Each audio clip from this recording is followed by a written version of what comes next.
Halo anak-anak, Om Swastiastu. Bagaimana kabar kalian semua? Semoga selalu dalam keadaan sehat dan selalu ada dalam lindungan Ida Sang Yang Widi Wase. Sebelum itu, mari kita berdoa bersama-sama. Silahkan cakupkan tangannya di depan dada. Kita mulai berdoa. Om Pawakana Saraswati Wajibir Wajiniwati Ya Jenam Wastu Dia Wastu. Ya Tuhan, sebagai manifestasi Dewi Saraswati yang Maha Suci, anugerahilah hamba kecerdasan dan terimalah persembahan hamba ini. Oke anak-anak, selanjutnya kita akan belajar pelajaran agama Hindu kelas 3, yaitu mengenai lanjutan materi dari materi kemarin ya.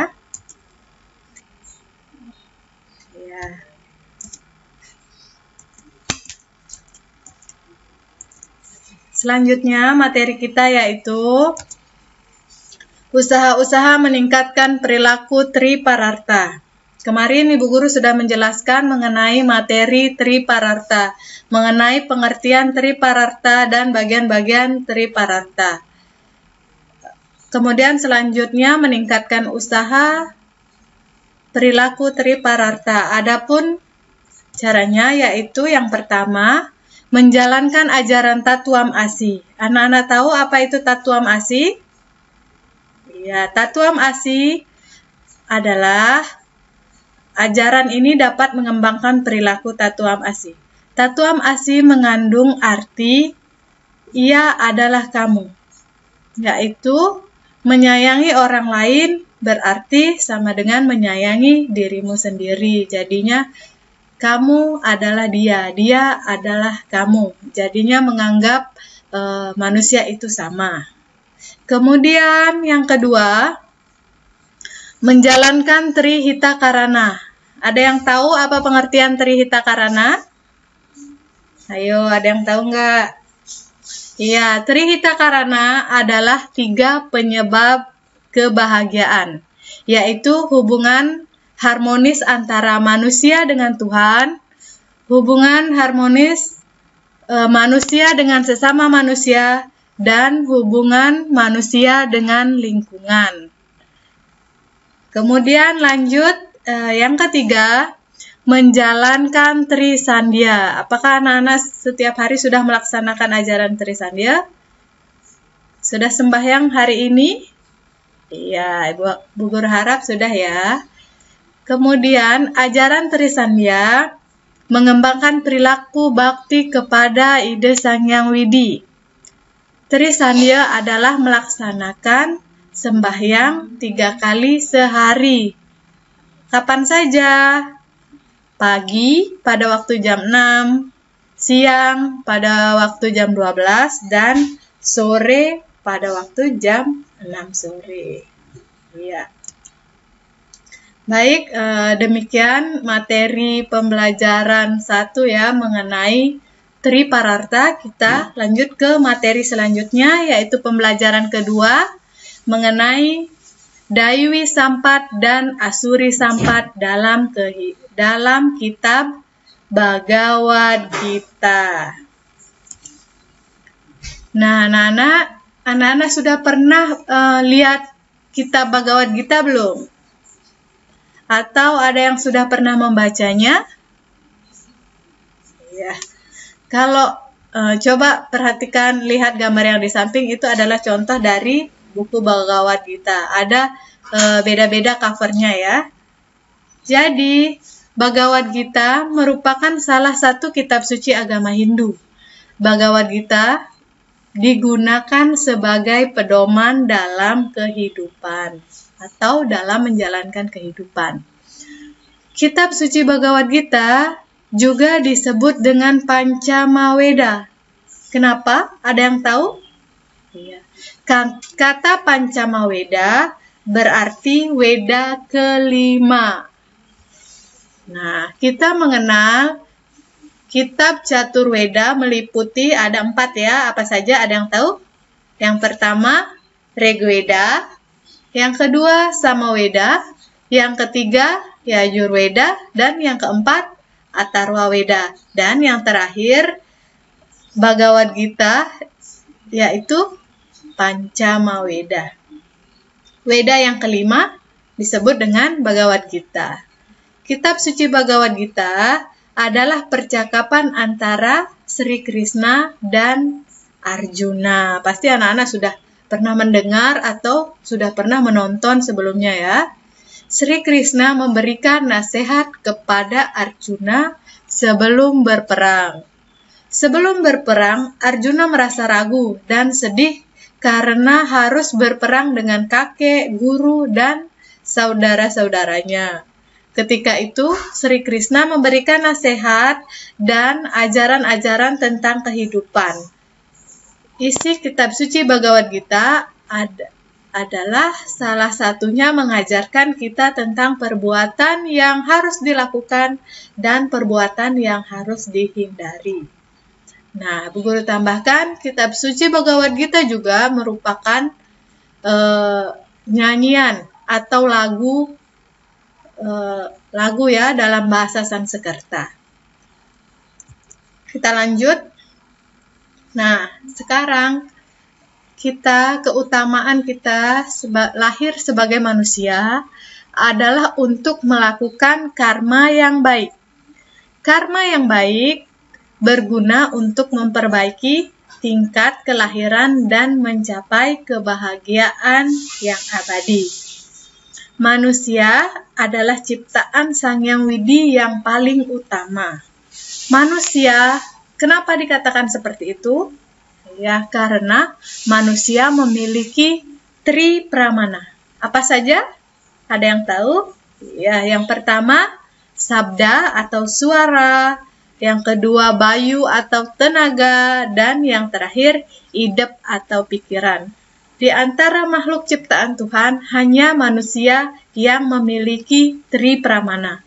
Kalau hewan hanya memiliki dwi pramana, yaitu hanya bisa bersuara dan atau sabda dan memiliki bayu atau tenaga, dan tumbuhan hanya memiliki satu eka pramana, yaitu hanya memiliki bayu. Jadinya hanya manusia yang memiliki ketiga tri pramana itu. Jadi, dengan pikiran berfungsi sebagai mengendalikan indria atau pikiran. Oleh karena itu, kita harus dapat mengendalikan pikiran dan menjalankan Trikaya Parisuda. Apakah itu Trikaya Parisuda? Iya, Trikaya Parisuda adalah berpikir yang baik, berkata yang baik, dan berbuat yang baik. Untuk perbuatan manusia dapat mendapatkan kebahagiaan atau penderitaan, tergantung pada sifat mana yang akan diterapkan dalam kehidupan anak-anak.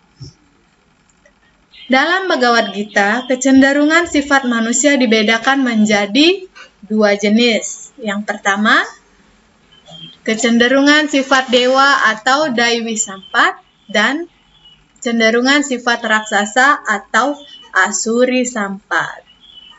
Lanjut.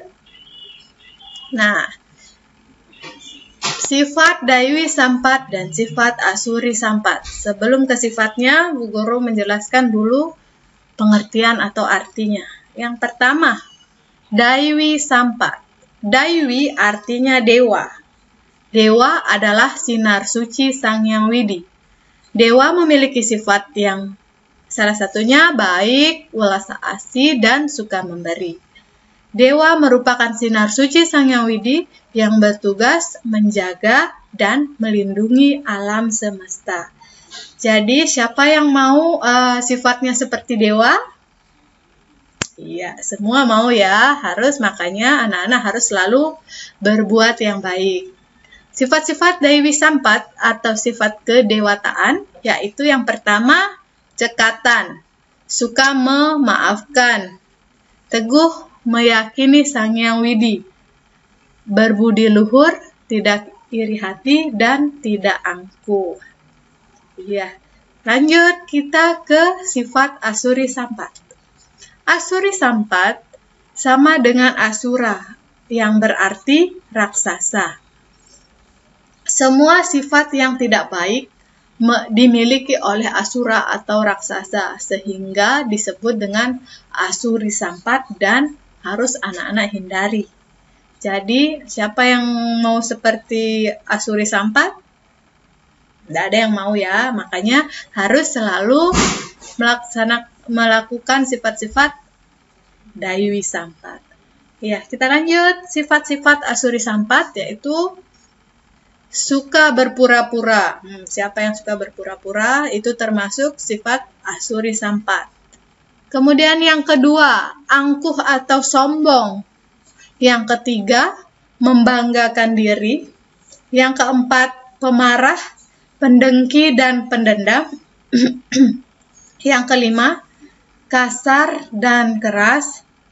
Yang keenam, bodoh tanpa ilmu. Jadinya itu sifat-sifat keraksasaan, jangan anak-anak tiru, selalulah berbuat seperti Daiwi Sampat. Lanjut.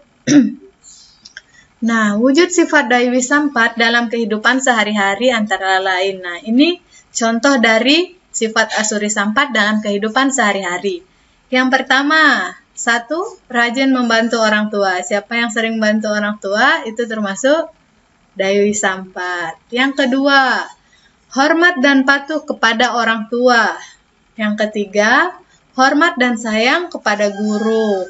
Yang keempat, taat beragama. Yang kelima, rajin belajar dan bekerja. Yang keenam, hidup bertetangga dengan baik. Yang ketujuh, mencintai alam semesta. Yang kedelapan, berkata dan berperilaku yang sopan. Itu semua adalah contoh-contoh sikap dari Daiwi Sampat. Dan harus anak-anak turuti, anak-anak ikuti.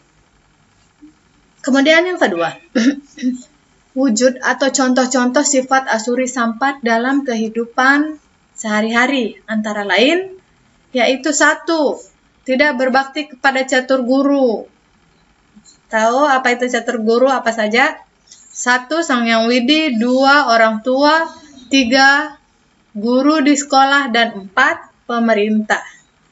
Kemudian yang kedua, serakah atau selalu rakus. Siapa yang suka serakah, tidak mau berbagi kepada temannya, kepada saudaranya, itu termasuk sifat Asuri Sampat. Kemudian yang ketiga, memandang rendah orang lain. Itu juga tidak boleh. Yang keempat, mementingkan diri sendiri atau egois. Yang kelima, suka pamer dan dipuji. Yang keenam, tidak senang mendengarkan pendapat orang lain. Yang ketujuh, pendengki dan iri hati. Dan yang kedelapan, pengkhianat, pembohong, dan pemarah. Semua sifat-sifat ini, Bu Guru harap anak-anak jangan lakukan dan harus dihindari. Baik, demikianlah materi kita hari ini. Kalau ada yang belum mengerti, silahkan anak-anak tanyakan langsung kepada Bu Guru, atau silahkan anak-anak diskusikan kepada orang tuanya. Sekian dan terima kasih. Tetap jaga kesehatan, tetap di rumah saja, dan selalu semangat. Bu Guru akhiri dengan salam Prama Santi. Om Santi Santi Santi. Terima kasih. Dah.